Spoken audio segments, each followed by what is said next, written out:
എല്ലാവർക്കും news first മലയാളത്തിന്റെ പുതിയൊരു വീഡിയോയിലേക്ക് സ്വാഗതം. ക്രിക്കറ്റ് വാർത്തകൾ ആദ്യമേ അറിയാൻ ഈ ചാനൽ മറക്കാതെ സബ്സ്ക്രൈബ് ചെയ്യുക. സൂര്യകുമാർ യാദവിന്റെ നേതൃത്വത്തിൽ ഇന്ത്യൻ ടീം ശ്രീലങ്കയ്ക്കെതിരെ 3 T20 മത്സരങ്ങൾ കളിക്കാൻ പോകുകയാണ്. ജൂലൈ 27 മുതലാണ് മത്സരം നടക്കുന്നത്. വളരെയധികം അപ്രതീക്ഷിതമായിട്ടായിരുന്നു സൂര്യകുമാർ യാദവിന്റെ ക്യാപ്റ്റൻ പ്രഖ്യാപനം.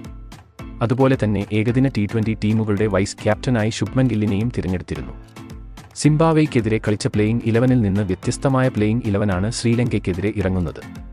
മാത്രവുമല്ല, ഗൗതം ഗംഭീർ മുഖ്യപരിശീലകനായിട്ടുള്ള ഇന്ത്യയുടെ ആദ്യ മത്സരവും കൂടിയാണ് ഇത്. അതുകൊണ്ട് തന്നെ വമ്പൻ മാറ്റങ്ങളോടെയാണ് ടീം ഇന്ത്യ കളത്തിൽ ഇറങ്ങുന്നത്.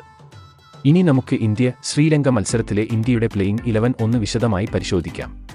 മത്സരത്തിൽ വൈസ് ക്യാപ്റ്റൻ ശുഭ്മൻ ഗില്ലും യശസ്വി ജയ്സ്വാളും ചേർന്ന് ഇന്നിംഗ്സ് ഓപ്പൺ ചെയ്യും. കഴിഞ്ഞ മത്സരങ്ങളിൽ മികച്ച പ്രകടനമാണ് ഇരുവരും നടത്തിയത്. 1 ഡൗൺ പൊസിഷനിൽ ഋഷഭ് പന്ത് തിരിച്ചെത്തും. 4-ാം നമ്പറിൽ ക്യാപ്റ്റൻ സൂര്യകുമാർ യാദവ് എത്തുമ്പോൾ 5-ാമനായി മലയാളി താരം സഞ്ജു സാംസൺ എത്തും. 6-ാം നമ്പറിൽ ഹാർദിക് പാണ്ഡ്യയും ഉണ്ടാകും.